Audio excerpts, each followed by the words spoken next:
Okay. Can you see that Safari I page? can't.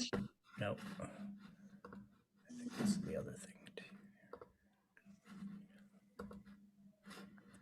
Am I allowed to take notes? Yeah, absolutely. Yeah. Okay. You get organized and I'll get the paper.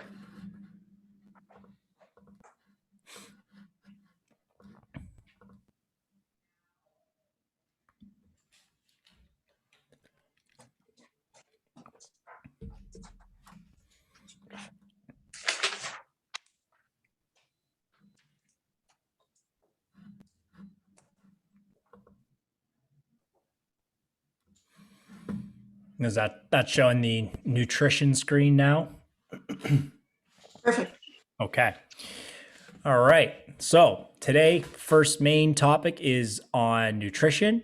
So this is definitely a backbone to any goals that we want to achieve. So any results that we're looking for, we need to pay attention to our nutrition because that's going to be basically the fuel that's going to help us perform better in our workouts, gain or lose the weight that we're trying to gain or lose, and basically just give us the energy that we need to accomplish whatever it is that we're trying to accomplish.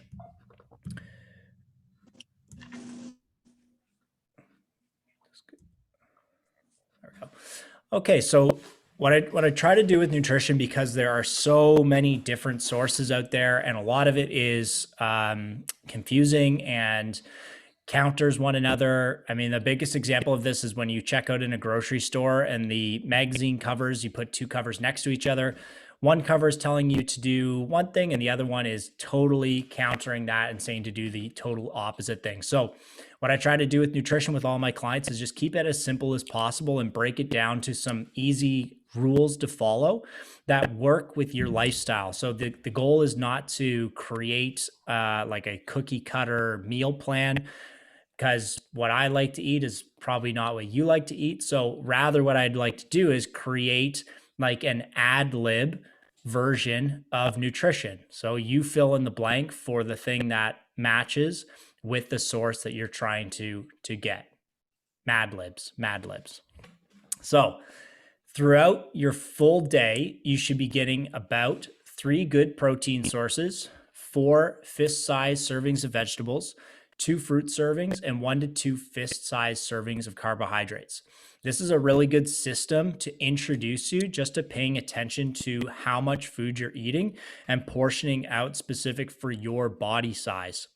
So if we think about the protein portion being relative to the palm of your hand, that includes the width of it too. So if you look at your own hand right now and we compare this to maybe like a steak, we would see generally, about a 3 to, depending how big your hands are, maybe a 5 or 6 ounce steak. And we could consider that one good portion of protein.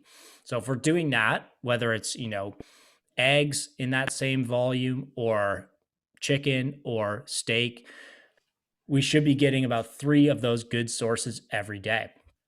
The second one there is vegetables. So if we take our fist and we compare that to maybe like, spinach or broccoli or something that, whatever you enjoy, we want to be getting about 4 fist-sized servings of vegetables every day. And like I said, it can be basically any vegetable that you enjoy. 2 fruit servings, we can kind of put this into the carb portions for this. So, a cup full is going to be about 75 to 100 grams of any type of fruit that you enjoy. And getting about 2 of those a day is a really good starting point. And then for the carbohydrates specifically, so this could be anything from, rice, sweet potato, regular potatoes. We want to be getting about 1 to 2 fist-sized servings or cupped hand size serving of carbohydrates. And then the last hand model for this is fat. So using our thumb as a portion of fats per meal. And so, if we think about that in olive oil, right? If that were to fill up the size of your thumb, that might be like a tablespoon worth of olive oil. Or if we think about it as in like the form of nuts, it might be, 4 to 6 almonds or something like that would be a good serving size of fats. If you look on the right, so this anytime meal, this is talking about basically any time throughout the day. So it could be like, morning, breakfast, lunch, dinner. And we want to start to break down our plate to things that are going to be really beneficial to us. So obviously having like a drink with us, keeping it really simple with like a water or tea. On the plate itself, we want to see about a quarter of that plate taken up by protein. And this could be any type of a protein that you enjoy. A More than half of the plate can be filled with vegetables, and this could be partly a salad, it could be steamed vegetables, it could be cooked vegetables that take up majority of the plate, and then some healthy fats. So whether the fats are included in the salad in a olive oil dressing, or they're just a serving of nuts or avocado or something like that, starting to have your plate resemble this breakdown is going to provide you the best quality of food throughout your day. And it says, kind of as a caveat, as that subtitle there is just not directly after your workout, but we can get into that in more detail later. For now, like especially as we're just starting out, we want to think about simplifying the meals to resemble each other, like at least 3 times throughout the day, so that it just starts to make things a little bit easier to follow. So couple tips to get the most out of each meal just at the bottom there. So eat slowly and stop eating when you're about 80% full. So it takes about 15 minutes for the body to understand or recognize when it is actually full or satiated. So if we just eat a little bit slower, aim to finish our meal in about 15 to 30 minutes, then our body will have enough time to recognize that it doesn't need to eat anymore. And this will avoid overeating. So number 2 here, save the starchy carbohydrates for after you exercise. So this is getting a little bit advanced with with loading carbs post workout. But if we think about focusing on how the plate looks there with vegetables, fats, and proteins, there's no rice or potato on that plate right now, but we could introduce that after our workouts, and that would help us recover from the workout. Now, it's not to say that you have to eliminate, the rice and potatoes and, sometimes even bread, but we may just want to prioritize the proteins, veggies, and fats before we add in the rice, potatoes, etc. So choose mostly foods with minimal processing. And in our next couple slides, we'll talk about that as well, just focusing on whole foods and minimal ingredients. So a lot of the times when we get into like the boxes and bags, foods in the aisles of the grocery store, right? This is where we get a lot of extra processing happening to make foods last longer or even taste better. We want to try to minimize that as much as we can.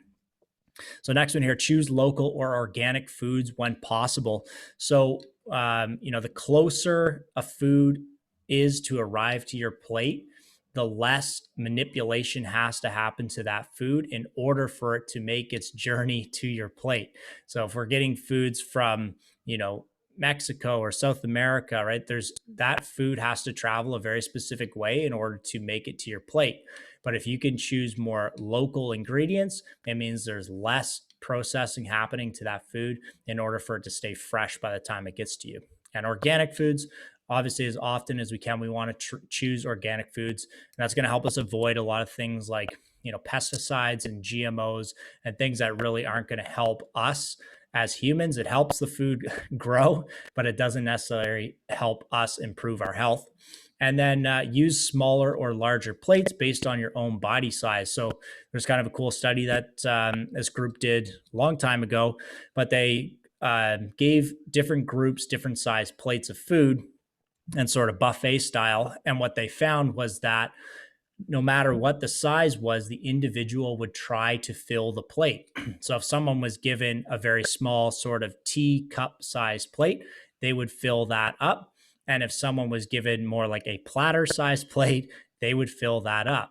And so what tends to happen with that is that when we have that much food in front of us, either too little or too much, is that we will eat that amount of food or at least attempt to. So if we have, specific goals that are like a weight loss goal, we may want to choose a smaller plate size, eat slowly and see if we need second servings of that.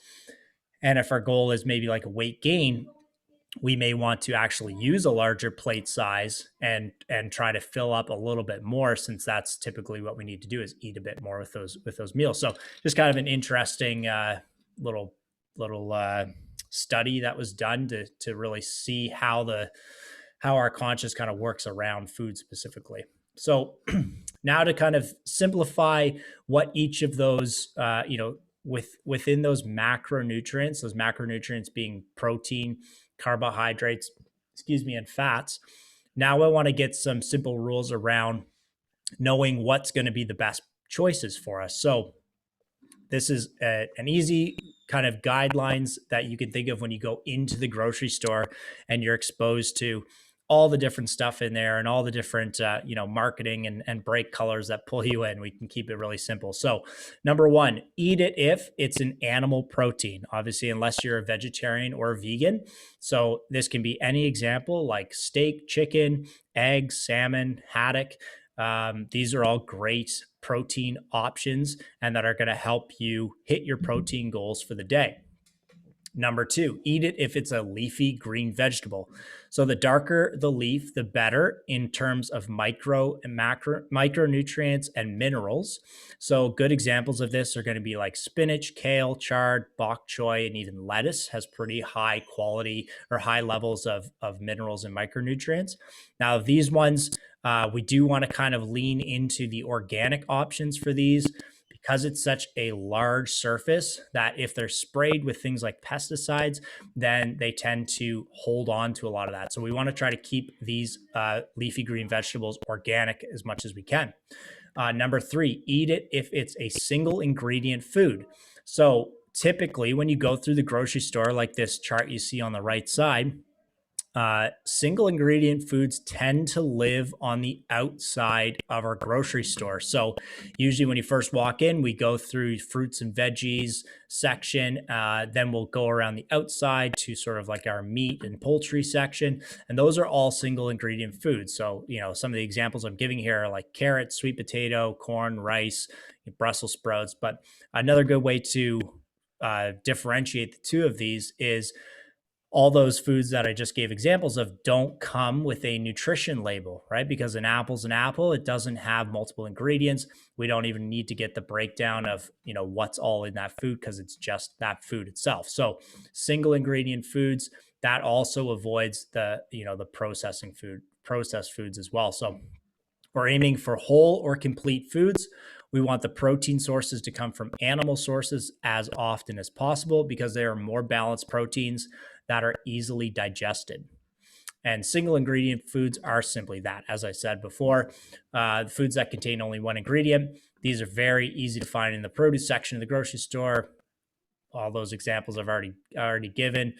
Foods don't typically have a nutrition label, as I said. So you can check your labels and you'll be shocked to find what hides in those boxes, bagged and frozen foods. So when you start really turning packages over and you look at the ingredients section, there's a lot more hiding in there than we think are. Okay, so next we're going to go foods and ingredients to potentially avoid. Now, the reason I say potentially for this is it's usually a good place to start or restart for the body to kind of eliminate some foods just for a short period of time, to start to recognize when we have those foods, if we are reacting to them or not. So one thing that will happen is if, like, we'll take gluten, for example. If you're someone who's eaten gluten their whole life, like I had, I wouldn't recognize the signs and symptoms when I'm reacting to gluten. So what I did was eliminated these as well, gradually reintroduced them, and then was able to really see, oh, when I eat gluten, I have a reaction to that. So what I try to do with most people is just have an elimination period where we take these things out and then gradually reintroduce them. So the first one, gluten and grains. So anything like pastas, breads, crackers, chips, beer, even like granola, we could eliminate for a bit. Number two is refined sugars, so sweets, baked goods, sodas, ketchup, salad dressings that you haven't made. And number three, dairy, which would be like milk, yogurt, cheese, ice cream. So All three of these can be highly inflammatory and can cause gastrointestinal distress. So this is like bloating, cramping, abdominal distension, and pain. Now, with each of these, they're kind of on a gradient or a spectrum, and everyone falls on that gradient in some position. So obviously, like dairy intolerant person is going to be at one extreme end, and someone who is dairy tolerant can eat a lot of dairy and have no problem. Same thing with someone who's gluten intolerant or gluten tolerant or even celiac. Everyone is going to fall somewhere along that gradient for each of those. So we want to make sure that we're giving the body the opportunity to burn through that or eliminate that. Then, so trying to eliminate it for about 8 weeks and see how your body reacts. And then you can gradually add dairy and gluten back in, but you'll want to monitor how the body reacts to these foods. So things to look out for is like stomach bloating, fatigue, mucus, um, skin irritations, even like acne or rashes. So those are all things you can look out for as you add those foods back in.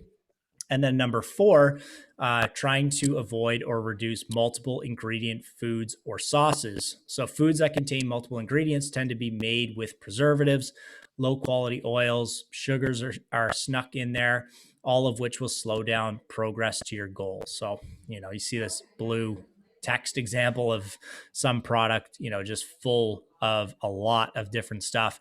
And I believe I pulled this off of something that was, sold as a healthy food. But when you actually go through that list, there's a lot of, low quality stuff that's not going to benefit most people.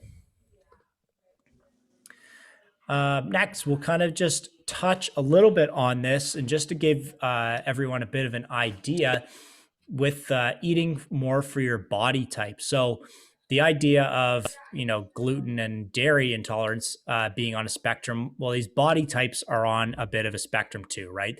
There's lots of body types in between the I type and the V type, and then the V type and O type. So we may fall somewhere along this gradient of all these different body types, but what it will at least give us is a bit of a starting point to eat based on how our body is generally. So you can see from the I type, right across the top, we're looking at the macronutrient breakdown. So carbs at 55%, protein at 25%, and fats at 20%. The V type, you can start to see like a little bit of a change. So slightly lower carbohydrates at 40%, slightly higher protein, and slightly higher fat. But everything will always add up to 100%. So it's just a ratio between carbs, proteins, and fats to get a daily total of 100%. And then with the O type, slightly lower carbs, again with 25%, slightly higher protein, and slightly higher fats. So obviously making sure that we're getting a somewhat of a balance of all three of them as we get more in tuned with ourselves, our body type, what we're eating, what's working and what's not, then we can kind of start to make some adjustments with this ratio breakdown to see if we can get even a little bit more out of what we're eating just by tweaking it slightly.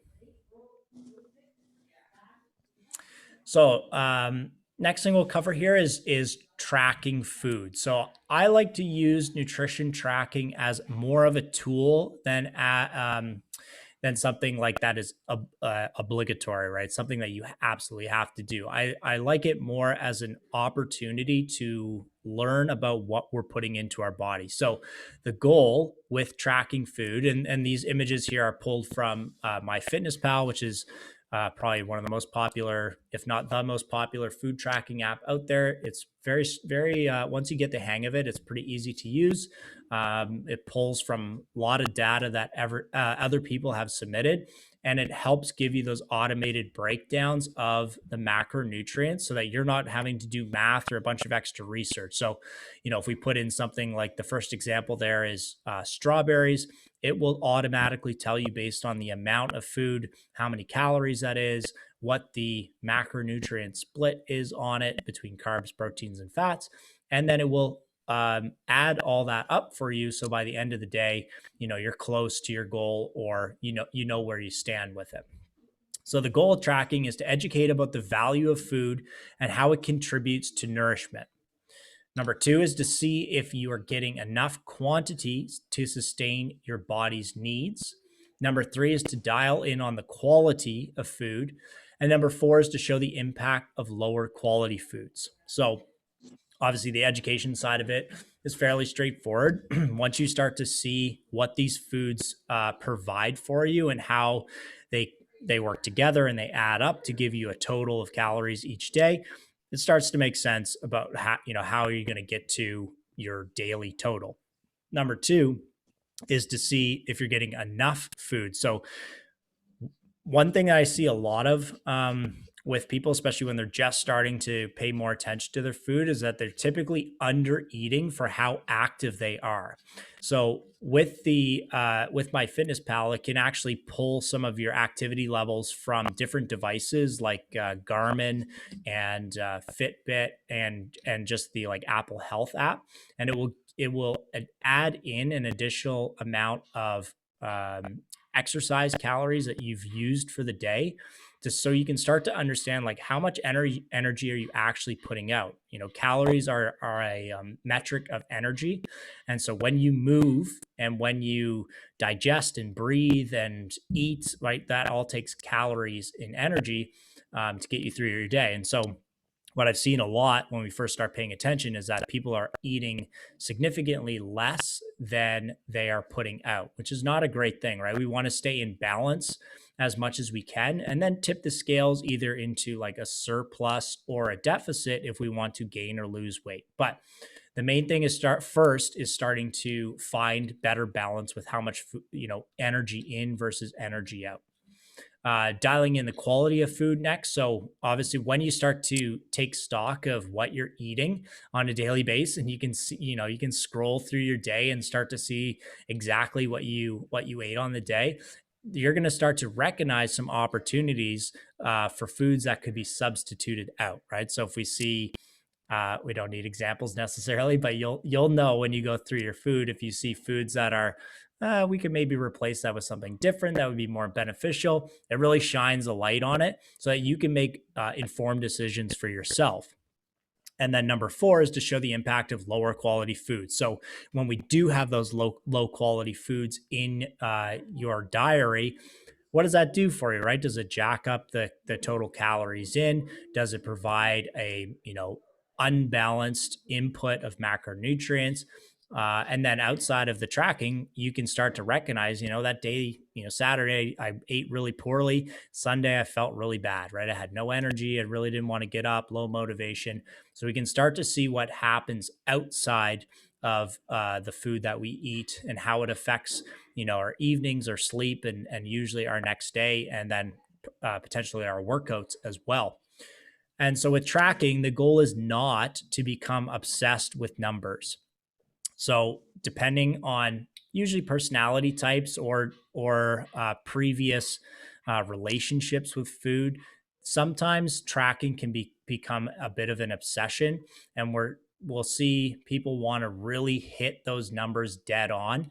And they'll do a lot to make that happen. So that's not the goal. The goal is just to see if we can do a little bit better every day with our food so that we can get the most out of our workouts and our day-to-day energy and all of that. So we don't have to be so obsessed with it that we're making changes based around the numbers. We just want to learn from the numbers and make adjustments. And number two, the goal is not to waste time weighing every morsel of food, right? So if we're starting to take away from your, daily life, work, kids, exercise, things that you really like to do, just to be, just to weigh food and plug things in, that's not the goal either, right? We're trying to make life better, make life easier. So we're not trying to add in things that are going to take away from that. So that those two things go together, right? Obsession may lead to overdoing it. But if we're sticking to the first four things of what the goal is, then we'll get a lot out of tracking food and using it as a tool. we'll finish up with this for today. So Pantry Staples. So these are some things that I personally like to kind of always have in the fridge or in the pantry, because I find when I meal prep or grocery shop this way that I'm really prepared going into my week. So these are some examples of different macronutrients and substitutes that I've found to be really helpful. So first one is healthy fats. So extra virgin olive oil, used for salads, cooking, coconut oil, MCT oil, avocados, coconut, olives, nuts, and nut butters. These are all great options to have for healthy fats. And like we saw with some of those previous slides, we want to have healthy fats with each meal. Proteins, a good place to start is with lean meats. So extra lean ground beef, steak, lean steak cuts, chicken, even pork and turkey. Whole eggs are a pretty good source as well. And then getting into some wild fish like salmon, cod, pickerel, trout, sardines. We're starting to get into some fattier protein options, which is okay too. And then shellfish, those are also good protein sources. After that, carbs. So your vegetables are carbs, but I kind of give carte blanche with that. Like if you're going to eat good quality organic vegetables, you can eat as much of that as you like, especially if it breaks down like it did on the ratio of the plate that we saw before. So leafy greens, spinach, kale, mushrooms, broccolis, Brussels sprouts, snap peas, radishes. Especially as we get into summer, a lot of this stuff is going to be fresh and local, and that will be really easy to pick up a lot of that stuff and start cooking with it consistently. Substitutes, especially if we're trying to take out, the dairy and things like that. So you could use almond milk, coconut yogurt, plant-based butter, and there's lots of different carbonated drinks now that are good substitutes if you're a soda drinker. So the last one here is just don't get caught in all the supplement hype. So there's obviously lots of different supplements out there, and it's a big industry. So they're trying to sell stuff all the time. But I always try to start with food first, like so this whole food approach. If we're doing all these things that we just talked about today, we shouldn't have to do much supplementing, right? Supplements are meant to fill in the gaps where we're missing that from our food and the food that we're taking in. So if we're eating well, then we can save money. If you get enough sleep and you drink enough water and you get quality food and you get the right amount of food and you're exercising, there's no real need to supplement unless you've done blood screening to see where your body is lacking nourishment, right? So if we want to be really specific with it and not just toss stuff at the body, we wanted to get some blood work done for that. So stick to the whole food first, and that will give you a lot of really high quality macro and micronutrients that are going to help you hit your goals, be healthy, have better energy, and get more out of everything that we're doing. So we'll leave it at that for today, and we'll pick up next week with some more talk on